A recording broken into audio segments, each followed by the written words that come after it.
I think one of my favorite things about doing consultations with creators is they come in and say, hey, I need this and I need that and I need to figure that out. And I'm like, okay, well, what problem are you trying to solve? Oh, I'm trying to solve this problem over here. I'm like, oh, well, there's a better way to solve that problem. And it's not the 1, 2, and 3 thing that you came in. What if you solved it this way instead? And they're like, oh, yeah, that might be actually a better way. That's what we want to talk about in this episode. Are what are some of the things that contribute to channel growth that a lot of creators just overlook or they don't think are important? It's the things that like creators think they need this thing in order to grow, but what they actually need is this other thing over here that solves the problem much better. And today we're going to go through 3 of those things with you so you can continue to grow your channel as well. Hey, welcome to the Video Creators Podcast presented by vidIQ. You know how you put a lot of time and energy into your YouTube channel for not nearly enough growth? Yep, we get it. We are here today to help you change that. Hello, creators. How are you guys? It's great to see you again for another Video Creators Podcast episode like we do here every Monday, usually, I think, is when they come out. I think so. Our goal here is to help you grow your channel and your business so you can reach more people and change their lives. And today I'm hanging out with 2 of the YouTube strategists on our team here at Video Creators. We got Sam. Hello, Sam. Hey, how's it going? All right. And we got Ingrid. Hi, Ingrid. Hello, how you doing? Hi. Okay. So one of the things that's come up, apparently, Sam. Ingrid, do you want to set this up? Because you're the one who's kind of noticed it was really funny. I had 2 friends that independently told me, because they listen to the podcast and watch our videos as well, believe it or not. And they told me that they don't really know Sam all that much. They know everything about Tim, but they don't know a whole lot about Sam. Do they so know we you? thought it would be kind of fun. They know me. Are these, yeah. Because of outside of video creators, though? They know me because of outside of video creators, because we're all YouTubers and we connect in that way. But I just found it interesting that they said that. So, all right, Sam, we're going to grill you right now. Boy. We're going to put an end to this people not knowing Sam thing. Okay. Once and for all. Let's do it. 3 things. Tell us 3 things people might not know about you. 3 things people which is right now probably everything. Might not know. Yeah, this is actually really easy. Yeah. Well, I know that I have shared on earlier podcasts that I'm a guitar player. So I definitely am a creative. I love music. So maybe that counts as something that people don't know about me unless you watch that other podcast, which if you did, bonus points for you. But I think with that, something that a lot of people don't know about me is that I did not grow up in a creative household and definitely did not grow up loving music. I grew up wanting to be a professional soccer player, played soccer my entire life. And then I broke my foot in 8th grade, which took me out of the game. And I actually started taking guitar lessons around then, and I hated it. It was the worst for about a year. And then I started listening to music more and fell in love with that. So I guess it's my destiny. I don't know. I started off wanting to be a soccer player. Now I'm a creative because of that. So a lot of people don't know that about me, which is cool. So that's what, 1, 2 things about me. 3rd thing, I'll just say I'm a pretty massive gamer. I'm also a big gamer. A lot of people don't know that about me as well. So I'll say that for my 3rd thing. And you like Chick-fil-A sauce? I love Chick-fil-A. Oh, that's an understatement. Yeah, but I think most people know that about me, so that's why I didn't say it. Okay, got it. And how did you arrive here at Video Creators as a strategist? Yeah, so it all started with my wife, actually, Stephanie.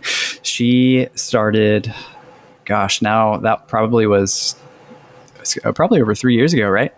That she started. So she worked here for like 3 years, and I think through osmosis, I always was like really interested in learning a lot of this stuff, and I thought she had the coolest job ever. And then she stepped off the team. I mean, we're just gonna be honest here. Yeah, she really did. So yeah, she stepped off the team back in May, and then that's when I jumped on. So I'm continuing the Wittick legacy. I was like, I'm going to have a Wittick working here, whether it's Stephanie or Sam, I don't care. But like one of you guys have one of them. And what's your latest favorite YouTube channel? I've been loving Hot Ones. recently. I don't know if you saw, I posted in our I did see that, team yeah. Slack I channel did see yesterday that. about hot ones. I just think it's such a perfect like video structure. Like they get the discoverability, bringing in the celebrities. There's kind of like a story structure with the wings getting hotter and hotter as they keep asking questions. And at some point, they just are dying because of the heat. And yeah, I don't know. I love it. That's probably the latest channel I've been watching all the time. So And your thinking- favorite thing about working with creators? I think definitely my favorite thing is usually the creators that we're working with. Their channel is kind of like their passion. It's the thing that they really care about. It's their baby. They love it. And so I think just to be a part of that and helping them kind of realize this vision that they have for growing this thing that they really care about a lot is just really exciting. I think it's really cool to play a small part in that and just kind of share in that excitement with them. And especially some of the, longer term clients that we have where you can see some of the victories and share some of those wins with them too, is really awesome. So that's probably my favorite thing. Well, if you want to work with Sam, you want to talk to Sam, you want to like hear more about the Chick-fil-A and about the soccer and know more about what games he plays, or if he's an RPG versus an FPS gamer, and if you don't know what that means, you want to know what that means, you can go to videocreators.com/discovery call and you can get into a 15-minute call with Sam and ask him all those questions. And also, you can tell him about your own channel story, what you're working on YouTube. I think, Ingrid, you're doing some of the discovery calls too, though, right? Yeah, it's not just yeah, Sam. Yeah. So you might get Ingrid, and you could ask her those questions, and she may or may not be able to answer them. I don't know. I won't. I won't. I'll tell you right now. she'll just listen to your story, and Sam will too. Yes. We just want to hear, like, what are you working on YouTube? What are your challenges? What are your roadblocks? What are your goals? And just hear, like, how we can help you and point you in the right direction. If there's an opportunity for us to work with you and say, like, this is how we can help, we'll do that. But if there's not, like, we just want to be able to encourage you and point you in the right direction. So if you go to videocreators.com/discovery call, and we look forward to talking with you about your channel and your project soon.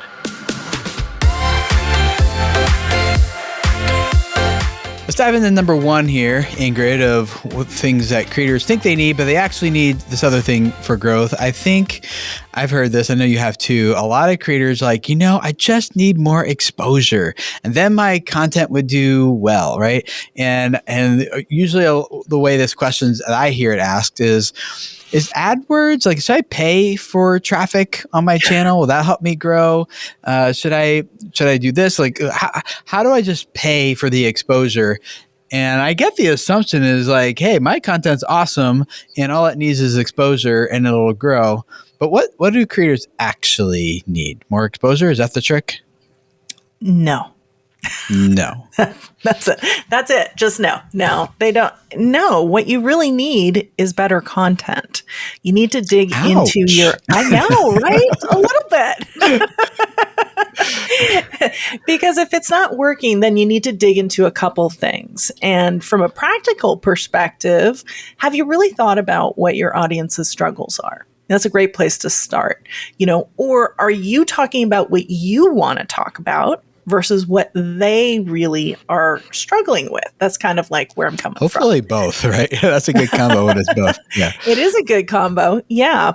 I usually encourage, it's funny because when we talk to a lot of creators, and more often than not, I ask this question a lot. Do you watch a lot of YouTube?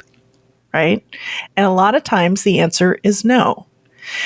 They come, maybe they have a business, they don't have a lot of time, they craft their content, and then they go back to whatever it is they're doing. So I usually give somebody homework. So if this is you listening, you have some homework today. I want you to watch a lot of YouTube because the best authors read the most books and the best YouTubers watch the most YouTube. What I want you to do is pay attention to what your viewer signals are. Okay, so when you're scrolling on the homepage and you find that title thumbnail combination that you literally can't move past, ask yourself why. Okay, why do you feel the urge, the need? You have to click in. You're so curious. There's tension. That is a title and a thumbnail really causing that in your brain. And the only way to do that is to click. That's the first viewer signal. Chances are, if you're really engaged in the content, they hooked you in. Okay. So what happened there in the beginning? What made you go further? And then as you're actually listening to the story and it's pulling you along, what are those viewer signals throughout? Are you laughing? Are you connecting? Are you relating to the creator, to what's going on? Do you get to the end?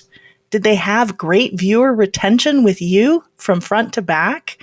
That's really what you want to also look at. We want 30% of our audience to watch 80% of our video, not the other way around. All right. The third viewer signal is whether or not they're actually extending the watch it session. Are they hooking you out the end and getting you to watch more? Are you watching 2, 3, 4 videos? And then guess what? Next day, that channel is showing up on your homepage. But the key is here, if you watched 4 videos, chances are you're probably going to go back. So you're going to become a returning viewer. And that is satisfaction. YouTube loves that signal, right? So a couple thoughts. One, so I love your point. Watch more YouTube. Definitely. Channel recommendations? I got a few that I've been watching lately. Oh, what have you been watching? If you feel like you would share my taste, then the ones I've been watching lately have been Viva la Dirt League, Ryan George, The Comment Section with Brett Cooper. I love that one too. And Dude Perfect and Jordan Peterson. I have been watching a lot of Johnny Harris. Oh, I like his channel. Yeah. Yes, he has I have never met a creator that gets me to watch a 20+ minute video every single time.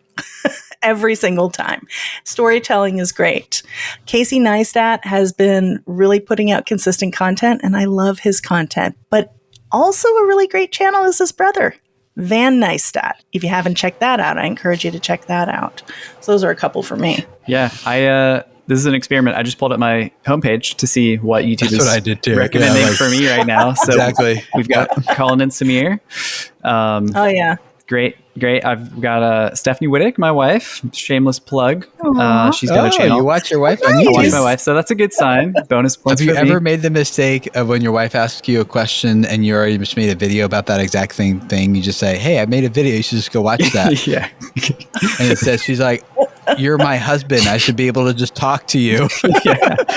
I learned that the hard way a few times. I haven't fallen into that yet, but we'll see. We'll see. Yeah, who else do I have on here? Joshua Weissman. He's a chef. He's a great, really entertaining chef. Those are a few on mine that I watch pretty regularly. Okay. The other thing that came to mind for me, Ingrid, is that you're like, you need to make better content. I have a practical step. Like, better is so subjective, right? Does that mean like fancier editing? Does that mean like go to 4K? I don't know. What does that mean? No. I mean, when you think of better content, whatever's going on for you now, I want you to kind of better your best. I want you to look at your metrics a little bit as well, because I'm going to get a little geeky here. So I want you to compare what you've been doing recently and then find some sort of a benchmark for yourself. Maybe put some of your content in groups. And I want you to also measure those things from month over month. I know I totally lost him. He doesn't want to listen to me with analytics, I'm out. right? See ya. Let me know what she's done. I totally lost him. I'm kidding. No, my mind went to my next point I want to make, so you're good. Go ahead. What's your next point? No, you go. I'm gonna let you finish. Yeah, I feel like that's always a good starting point, because as we're bringing in some new ideas, as you're starting to pay attention to your viewer signals, maybe you're not really holding somebody in the beginning. Maybe you need to kind of shorten up those hooks, or maybe be a little bit more intriguing to get somebody in, dig into a little bit of storytelling even to move somebody from front to back, and really having a good gauge of your analytics, especially if you put your videos into groups in the advanced section, then you can compare month over month and really see from your newer content whether or not you are actually moving the needle. Yeah. I think when it comes to better content, we did a video on this probably a few months ago at this point, but YouTube and Google did a lot of research on what makes good content. And in some sense, it is subjective, but on another sense, it's not. That good, what people perceive as good content is boiled down to content that makes me feel something. Yes. And not just learn something, but if you could learn something, but what they're really going after is an experience, is a feeling, it's a connection. And so what we need to do as creators to make better content is not fancier editing and better cameras and maybe invest in a film crew or whatever, as much as it is like, how do I learn this skill of eliciting emotion? And one of the best places to go to that, as you said, was storytelling, and it's going to primal branding and those types of things. So, yeah. And I think too, if you were to dig into a lot of the channels that we mentioned, a lot of those, for me, definitely make me feel something, right? Yeah. That's such a good point, because I know I have this conversation a lot when I'm working with creators of, they kind of come in frustrated because they usually will say like, well, I have the best information in my niche. So like, why am I not growing maybe as much as this other person over here?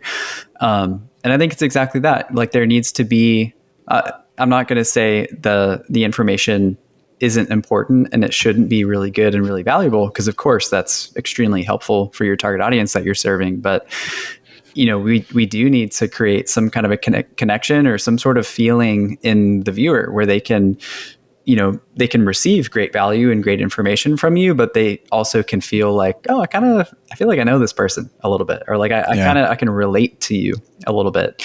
I can't remember if it was on a podcast or somewhere recently. I heard a quote. I'm probably going to butcher it a little bit, but it was something along the lines of like, people admire your skill, but they connect to your relatability. And I thought that was such a good quote of like, yeah, you could be extremely skilled and people will admire that, maybe from an entertainment point of view and watch you on YouTube. But I think the longer lasting channels there's some relatability where you can relate to somebody there and actually connect with them. So my brother works he's a director at some hospital network. And not some, I know which one it is, but I'm not saying just because, right? And he said, I thought it was interesting that the doctors that are the most skilled, the doctors that are have the least amount of make the least amount of mistakes and errors and the most precise and everything, are not usually the ones that they're often. Let me say this, rephrase it this way. When you take those doctors and compare them to the doctors who do make a lot of mistakes in their surgeries and things, the ones who get the most malpractice lawsuits are the ones who have the worst bedside manners. It really doesn't have to do with how skilled they are. One doctor could be terrible in his skills, but if the patient trusts them and feels like there's a connection there, their lawsuit, they have far fewer lawsuits than the one who actually the one who actually might have done it completely right and was really skilled, but because the connection and the bedside manners weren't there, they're the ones getting lawsuits. So I was like, oh, that's interesting. So it's not about skill, it's about perception of relationship. It makes total sense, right? Yeah. I think that goes along to our next point, Sam. So our first one is creators think they need exposure, but what they really need is better content. But people also think that the quality of their educational videos or their vlogs or their whatever should just perform on their own. But Sam, what do they actually need? Yeah, I mean, they really need to create a connection. Some sort of bond, some sort of connection with their viewer. And ideally, the more quickly a first-time viewer can connect with you, the better. It's not ideal if a first-time viewer has to kind of sift through a lot of content to actually start to feel like, oh, I kind of know who this person is. And that's not to say that you have to go be best friends with all of your viewers and, try to become friends with them, that kind of a thing. But We talk about value proposition a lot. If we're thinking of how can we give good value that is more than just a what statement, but it's more of like a belief or a why or a deeper emotional thing that's going to get somebody to want to watch you. That's a good first step, having a clear value proposition for your channel of, yeah, I do this so that ultimately you can like feel a certain way. So if you can make them feel a certain way, they're going to be way more likely to trust you right out the gate, because they're going to see that sort of language, in your channel banner. They're going to hear you say it in your videos regularly, so they can quickly hear that and be like, oh, yeah, I'm in the right place. I don't even really know who this person is yet, but I feel like they're kind of meeting me where I'm at. So I like to think of that as kind of a first step. So what you're saying is it's not about branding in terms of like your icon, your logo needs to be super fancy. You need to pay thousands of dollars for some sort of like word mark or something like that. What you're saying is a brand is actually about how it connects with people and how quickly it communicates what you want it to communicate, which would be the value you propose to someone in your target audience that you're going after. It would be a sense of like, this is the feeling I have about this person or this creator or this brand. Be a sense of this is what I'm going to get with them. A sense of like, this is what they stand for, what they represent. It's just, the brand is a lot more than just kind of the surface level, that the imagery that we use to portray ourselves, right? Yeah, absolutely. So when someone's got like, they think they have quality educational videos, and they probably do, and to your point, like a creator say like, hey, I make the best videos, I had the best information in my industry about this thing. What do they need to like start working on in terms of their brand to like help it start to connect with people? So it's not, so people aren't just connecting with information, which they usually don't connect with very well, but instead they're connecting with the brand and the creator and that too. Yeah. So where would they go first? Yeah. Well, I do think a discovery call, maybe. Yeah. Sorry. Discovery call. 15 minutes. Yeah. Yeah. I think the first place that I usually recommend is to first look at the channel kind of from a bird's eye view. So like if we're going to look at that value proposition and see in its current state, like what does your channel propose this first time viewer who doesn't know you yet? I think that's a good first step into maybe changing that language to be not so much just focused on the thing or the thing that you're teaching people about, but more of that feeling of like, how is that going to ultimately make them feel, or like what's the deeper why there for the channel? And then I think from there to zoom into the actual content itself, how do we make connection points for a first time viewer to kind of latch onto and feel like, oh yeah, I kind of know this person. So, we talk about primal branding a lot. I think any opportunities you can share a little bit of your creation story, a little bit of backstory. It doesn't have to be this long-winded backstory of your entire life. It could be little bits and pieces here and there.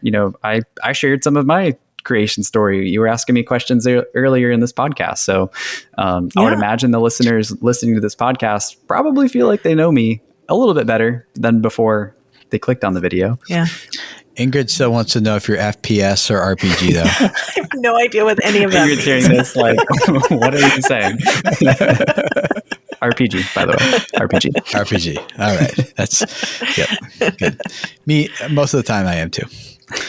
I think there's two books that come to mind for this. For me, one is Primal Branding, which I feel like we talk about in every episode, by Patrick Hanlon. A little bit. Yeah, that book, definitely a must read.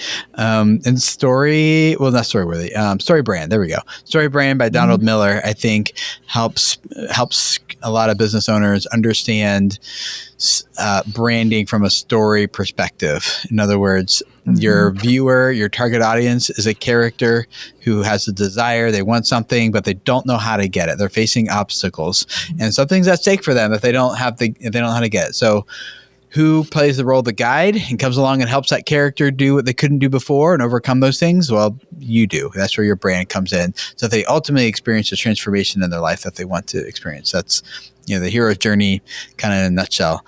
So story brand, the context there is more about your website than it is about your YouTube channel. But I think a lot of those principles could apply to your YouTube channel as well in learning, like, how do I create a brand that elicits emotion from people? I think that's a good place to start.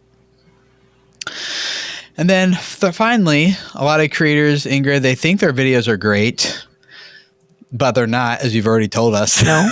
You're never going to let me hear the end of that, are you? Eventually I will. Yeah. So they think their videos are great. And this kind of goes along with what Sam was talking about. Like, they think the quality of their videos are high. They really need a strong brand, but they also probably need some other things too. So if they think their videos are great and they're not performing well, what else do they need? Some of the best videos really dip into this from a very structured perspective, but it can also be a very, very basic perspective, and that would be storytelling. Storytelling, when you think about it, life is a story, right? Does it have to be really complex, Tim? Mine is. I guess not, though. How do you live that kind of life? So I want to know. Well, tell us a little bit about understanding your ideal viewer, and how do they go through their day? What is a great way to have somebody connect with you and your content? Are you asking me about my target audience's story? Like how to set that up? Yeah. I feel like it's the right answer. I don't know what it is. I'm like, what are you fishing for here? I think I'm not fishing for anything. Okay. Yeah. I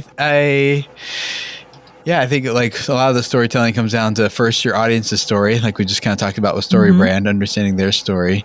But then your content itself can be a story around solving the issue, as opposed to just kind of like the story for this episode. You actually outlined this one, Ingrid, for us. It was the story outline for this episode is what the creators want, which is like what they think they need. Is they want more views, they want exposure, they want quality content, But the problem is what they really need is not aligned with what they think they want all the time, and the stakes for that is they can focus on the wrong things, and their growth will stall or plateau or not go anywhere, right? And so we've kind of crafted this episode around that. So the content could tell a story, but you need to know your viewer's story as well. And especially understanding what their problem is, like that you're helping them overcome. And I know that makes sense typically for educational channels. Entertainment channels tend to struggle a little bit. And often the problem that entertainment channels are solving is one of I need to know what to do with my time right now. Sometimes it's like I want an escape from my world and want to kind of get lost in someone else's for a little bit. Sometimes it's a perceived relationship that people want to create and feel like they have with a creator that they're watching. So those aren't like values you come out and be like, hey, watch my channel if you feel like you need a friend today. I mean, I suppose you could, but it's not what we're saying. We're just saying you need to understand that that's what's happening as a creator, so you can craft your content to lean into that. And what would make it, if your target audience primarily wants a perceived relationship, well, then how do you do that in the content? How do you focus on that? So, yeah. Did I answer your question? What is it? Yeah, absolutely. But what is it at its absolute stripped down form? Storytelling is just Connection. Connection. Yeah. And transformation. Some sort of change there at the end. It's just show change. Yeah. If you're going to go all the way down to like the most stripped down, it's like just show change. There's a creator or a person one way, now they're different, and that's what a story ultimately is at the end. There are some more complex stories where, like Forrest Gump, the creator doesn't change, but the people around him end up changing because he's unchangeable, right? So that there are some complex, but that's not what we're doing. We're going to keep it simple. The character just changes in some way. Yeah. So I'm curious, are there any pitfalls that creators should avoid when telling stories? Making it too complex, maybe like right off the bat. That was a mistake I certainly made in the early days. I'd flesh out these big epic stories and I'd have every part in there, and I'd like try to do this fancy thing where at first, like, this person I'm talking to is the character, but then I become the character who wants the thing the other character wants. But the end is ultimately about the viewer and what they want as a character. And I'm like, oh my goodness, like not even Hollywood tries to do that. They just keep it simple. It's just like, yeah. So I would just focus on showing change at the very beginning. And if you want to go to a level 2, it would be like a character wants something and overcomes obstacles to get it. But even that's like a level 2. So, but at the end of the day, it needs to show transformation. Yeah. If you were like, let's make this a little practical, just out of curiosity. If you were like a vlogging channel, how do you approach storytelling? I think it depends on the vlog, right, on the channel. Like, is it a follow me as I type of vlogging channel, like a personality driven channel? Yeah. If that's the case, then I would just wake up and be like, what do I want today? Or this week or this month or this year, or this season of life or whatever it is. Like, what do I want? Why can't I have it? What's at stake for me if I don't get it? And who are going to be the guides I'm going to need to seek out to help me get that? Because it's not the greatest story if the person's like, I want it, I can't get, oh, I got it. Like, it's more real life, like something or someone comes along and helps you do what you couldn't do before. And so I think I would just not overthink it too much and just keep it pretty simple. Like, what do I want? I really just want this, or I want that, or there could be a season of life story you're sharing, which is I want to learn this new skill, I want to move from this place to that place, or I want to buy a new house, or we're pregnant, going to expect our first baby. Those are season of life stories that all have overarching challenges and things that can span several months worth of content. But then you can also have each video also spanning of like, okay, the baby's coming, but in this episode, it's the struggle we went through to get the nursery painted or something, like, and there's a little stories keep leading up to this bigger story. I think a good book to recommend here is the book Storyworthy by Matthew Dix. That one's like one of the most practical books I've read in terms of how to actually tell a story, what to do, what not to do. There's a lot of storytelling content out there, but I like his best because I feel like it equipped me to actually know how to tell a story as opposed to just how to think about story or how story works or something. That one was like the most practical one. So yeah, recommend that one for you guys. That one was really helpful for me too. I think that word story is scary for a lot of people. I know it was for me when I first heard that, like, you're going to do storytelling in my content. Like, for some channels, it feels a lot more natural. And for others, it just feels like, how in the world am I going to tell a story about this? So yeah, I could definitely recommend that book too. That was helpful just to start thinking that way. Cause I think part of storytelling too, like, totally agree with keeping it simple, not trying to make it too complicated or complex. I think it just comes with doing it too, like getting reps doing it. It's like this brain thing. As you just do it and just try it, like, before too long, your brain, like, you start to see the stories, and Matthew talks about this in his book, like seeing the stories in his regular, ordinary day-to-day life, where normally you just kind of don't notice them. So I wanted to say that too. I think part of it too is just doing it and getting reps and just trying it, and that gets to be a lot more natural and not scary doing it that way too.